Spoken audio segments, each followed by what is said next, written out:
सबको जय मसीह की। मैं जतिन बब्बर और आप देख रहे हैं मसीह परिवार चैनल। जैसे कि आप सब जानते हैं कि मैं इस चैनल पे प्रभु के अलग अलग दासों की वीडियोस डालता हूं, तो अगर आपको हमारा चैनल अच्छा लगता है तो आप इस चैनल को ज़्यादा से ज़्यादा सब्सक्राइब जरूर करें, ताकि आप प्रभु के वचन को सुन सके। वीडियोस को ज़्यादा से ज़्यादा शेयर करें, ताकि जिन लोगों तक वचन नहीं पहुंचा उन तक भी वचन पहुंच सके।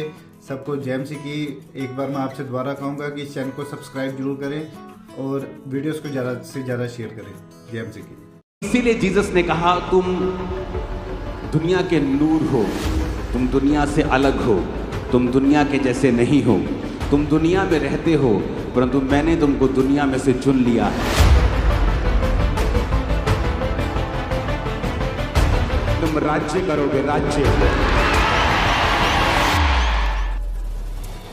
जब मैं आपको कह रहा हूं आप राज्य करेंगे, तो मेरा यह मतलब है आप शैतान के राज के ऊपर राज्य करेंगे, बीमारियों के ऊपर राज्य करेंगे, गरीबी के ऊपर राज्य करेंगे, आप अपनी उस पाप के ऊपर राज्य करेंगे। यीशु मसीह के वचन में मत्ती 10 उसकी 22 में लिखा, कहता मेरे नाम के कारण सब लोग तुमसे बैर करेंगे, परंतु जो अंत तक धीरज धरे रहेगा उसी का उद्धार होगा। कहता मेरे नाम के कारण सब लोग तुमसे बैर करेंगे। आप बोलेंगे क्यों परमेश्वर? क्योंकि उन्हीं लोगों की नशे तुम छुड़वा रहे हो, उन्हीं लोगों के बीमार तुम चंगे कर रहे हो फ्री में, उन्हीं लोगों की आत्माओं को तुम उद्धार दे रहे हो। आज आप चर्च के सामने बैठे हैं, कितना पैसा दिया है? आप चर्च के फ्रंट वालों ने कितना पैसा दिया है? जिन पे प्रार्थना होगी कितना पैसा दिया है? स्वीट्स मिल रही हैं, अनॉइंटिंग ऑयल मिल रहा है, कितना पैसा दिया है? इसलिए जीसस और उसका वचन इतना पावरफुल है कि आज आधी दुनिया यीशु मसीह को मानती है। एक आदमी इतना हम्बल है कि एक देश का और अब दुनिया का वो प्रतिनिधित्व करेगा, लेकिन फिर भी क्योंकि यीशु के वचन से वो बंधा हुआ है, और ये सिखाता है हमें परमेश्वर का वचन। आज कोई भी मुंह उठाता है और जीसस के पूरे स्ट्रक्चर के ऊपर सवाल खड़े कर देता है, पूरी बाइबल पे सवाल खड़े कर देता है। ये बहन भाई गलत हैं, लेकिन अगर ये धर्म होता तो लड़ाइयां की जाती। लेकिन जीसस ने कहा तुम प्रेम करो, सिर्फ अपने साथियों से ही नहीं, अपने धर्म वालों से ही नहीं, बल्कि दूसरों से भी जो तुमको बुरा कहते हैं। इसीलिए क्रिश्चियनिटी अलग है और सबसे ऊपर है, टॉप पे।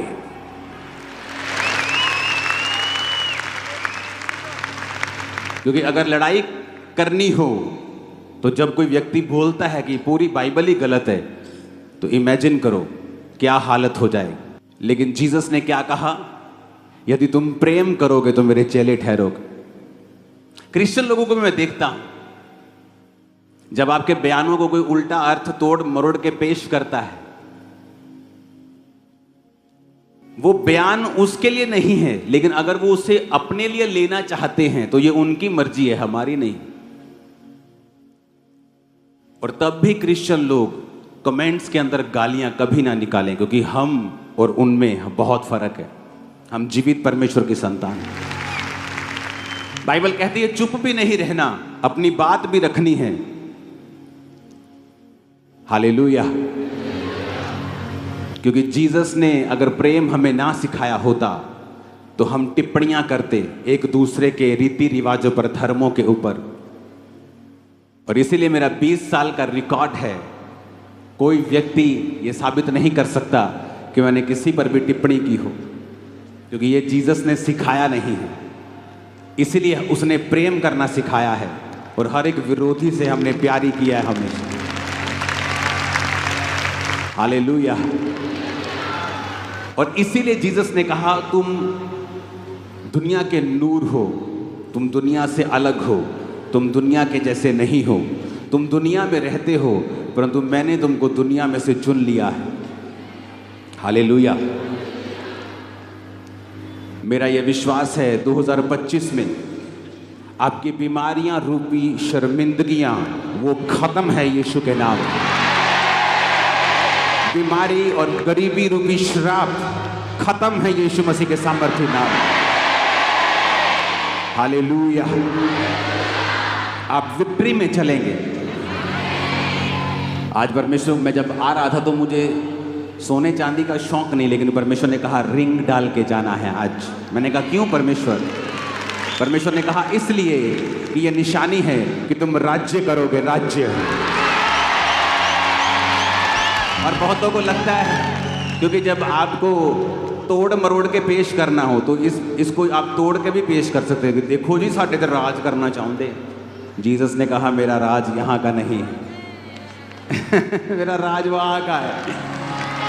हालेलुया। अरे मेरा राज यहाँ का बना के तुम मुझे छोटा कर रहे हो। वो जीसस, वो परमेश्वर, वो यहोवा पिता जिसने ऐसे प्लैनेट्स बनाए हैं जो हीरों के, सोने चांदी के बने हैं। इतना पैसा एक प्लैनेट अगर बेच दें, इतना पैसा होगा धरती पर $100 की ढेरियां लगाकर वो चंद्रमा तक पहुंच जाएंगी। इतना पैसा उस एक प्लैनेट से बिकेगा। और ऐसे खरबों खरबों खरबों प्लैनेट्स हैं जो परमेश्वर ने बनाए हैं। तो तुम परमेश्वर को छोटा करना चाहते हो कि मेरा राज यहाँ का है, उसका राज यहाँ का नहीं है। जब मैं आपको कह रहा हूं आप राज्य करेंगे तो मेरा यह मतलब है आप शैतान के राज के ऊपर राज्य करेंगे, बीमारियों के ऊपर राज्य करेंगे, गरीबी के ऊपर राज्य करेंगे। आप अपनी उस पाप के ऊपर राज्य करेंगे। लेकिन प्रॉब्लम यह है कि जब बेसमझ व्यक्ति आपको सुनता है तो वो कभी समझ नहीं पाता आप क्या कहते हैं। इसलिए जीसस की बातों को लोग समझ नहीं पाते थे। कहते थे अच्छा इसने तो ये कहा है कि ये मंदिर को ढा देगा और 3 दिन में बना देगा। जीसस ने कहा मैं उस मंदिर की नहीं, इस मंदिर की बात कर रहा हूं। हालेलुया। कि मैं मुर्दों में से जी उठूंगा 3 दिन के बाद। मेरा यह विश्वास है और ये एग्जाम्पल है हमारे लिए। अगर हम प्यार करेंगे और परमेश्वर के आत्मा में और पवित्रताई में आगे बढ़ेंगे, वो आपको इतना ऊंचा करेगा और वो इतना ऊंचा करेगा जहां से आपको अगर देखना ही पड़ जाएगा तो गर्दनों में बल पड़ जाएंगे, आप इतना ऊंचा होंगे। Hallelujah, hallelujah. आज से कुछ साल पहले जब पंजाब में बहुत विरोध चल रहा था, इतना विरोध चल रहा था कि कहने की बात नहीं, और हम अन्य जाति लोगों का इलाज करवा रहे थे हॉस्पिटल्स में। मैं अपनी टीम से कह रहा था, मैंने कहा अगर हम ये बात को लोगों को बताएं कि देखो तुम्हारी ही जाति के लोगों का इलाज चर्च करवा रही है, लेकिन बाइबल क्या कहती है? प्रेम सब अपराधों को ढांप देता है। इसीलिए चर्च ऊंची हुई है, क्रिश्चियनिटी बड़ी है, क्योंकि ये धर्म नहीं, ये एक बेदारी है, ये परमेश्वर का काम है।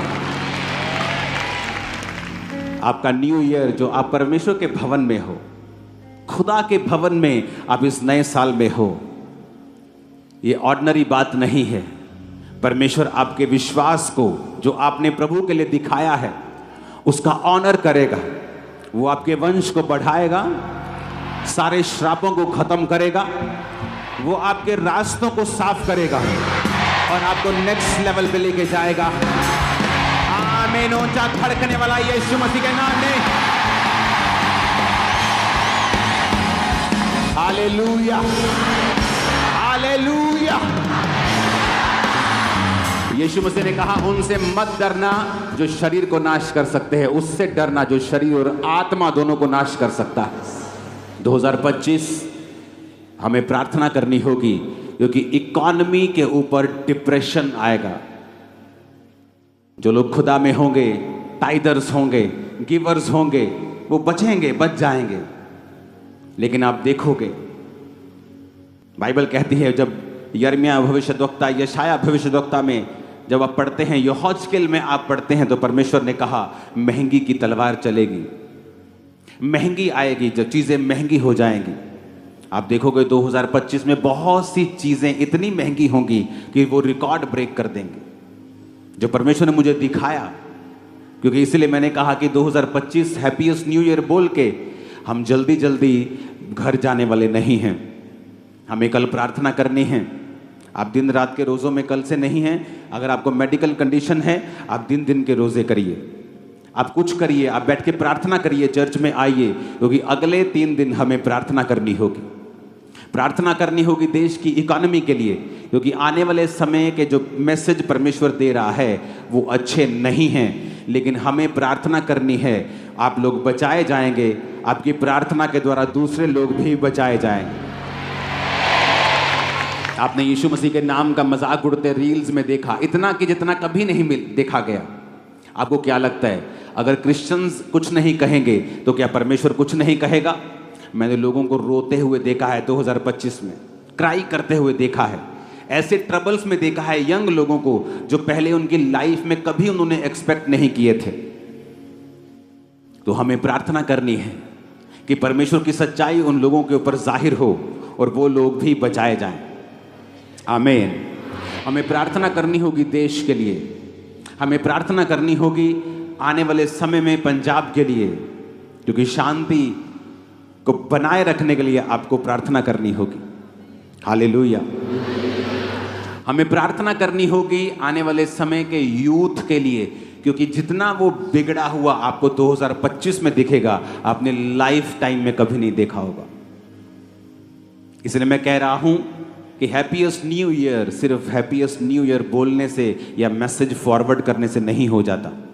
हमें परमेश्वर का आत्मा दिखाता है और समझाता है आपको क्या करना है, आपको क्या बोलना है, क्या आपको प्रार्थना में परमेश्वर से कहना है, प्रभु क्या कह रहा है आपको, और उसके अनुसार आपको प्रार्थना करनी है। इसलिए चर्च बनाई गई है। चर्च का मकसद सिर्फ आकर बरकत लेना नहीं होता। मैं बहुत सारे लोगों को बोलता हूं, जब वो आके बोलते हैं कि हम बड़ा स्ट्रगल कर रहे थे, हमसे हो नहीं पा रहा था, लेकिन अब प्रभु ने हमें ग्रेस दी है, अब हम आपकी चर्च में आते हैं और सब रुकावटें दूर हो गई हैं। तो मैंने कहा ये कौन सी बड़ी बात है, अभी तो पहला स्टेप हुआ है, अभी तो आप सिर्फ चर्च में आए हैं, तो कौन सी बड़ी बात है। अब चर्च में आकर आपने परमेश्वर के लिए क्या किया है, आपने कौन सी सेवा में हिस्सा लिया है। क्या आप सुसमाचार टीम के हिस्सेदार हैं? क्या आप पम्फलेट्स बांटने जाते हैं? क्या आप बीज बोते हैं? क्या आप प्रार्थनाएं करते हैं? क्या आप फास्टिंग करते हैं? क्या करते हैं आप? क्योंकि जब आप एक चर्च में शामिल होते हैं, आपको उस चर्च के दर्शन में शामिल होने के लिए परमेश्वर बुलाता है। इसीलिए बहुत से लोग बरकत नहीं पा पाते जो अलग अलग चर्चिस में जाते हैं। क्यों? क्योंकि अलग अलग चर्चिस में जाने से आप कहीं पर भी एक टिकाऊ जिंदगी नहीं ले पाते। क्योंकि जब आप चर्च में आते हैं, आप कुछ देर टिकते हैं, आप फिर निगाह में आते हैं परमेश्वर की, वो आपको ड्यूटी देता है, काम देता है। जब आप काम करना शुरू करते हैं, फिर परमेश्वर उस काम के जरिए आपको ब्लेस करता है। क्योंकि परमेश्वर का आपको आशीषित करने का एक ही तरीका है कि वो आपको अपनी महिमा के लिए पहले इस्तेमाल करे और फिर वो आपको आशीषित करे। लेकिन जब हम ये सोचते हैं, ओह अब मेरी कंफ्यूजन ठीक हो गई है, अब मैं इसी चर्च में आऊंगा, अब मुझे पता लग गया ये चर्च आत्मिक है, तो बहुत बड़ी बात नहीं है आप यहां पे आए हैं। ये तो शुरुआत है, it's just a starting point, ये तो एंट्री है आपकी, ये कोई बहुत बड़ी बात नहीं है। अभी आप आएंगे, उस दर्शन में शामिल होंगे, आपको मालूम होगा परमेश्वर क्या चाहता है। वो चाहता है मैं प्रार्थना करूं, वो चाहता है कि मैं अपने पास्टर के लिए, अपनी चर्च के लिए प्रार्थना करूं। वो अलग अलग आपको ड्यूटीज देता है, और जब आप उन ड्यूटीज में शामिल होते हैं तब परमेश्वर आपको आशीषित करता है।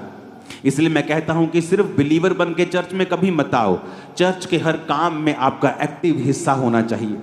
अगर आप चाहते हैं कि परमेश्वर आपको ब्लेस करे, तो चर्च के हर दर्शन में आपको शामिल होना होता है।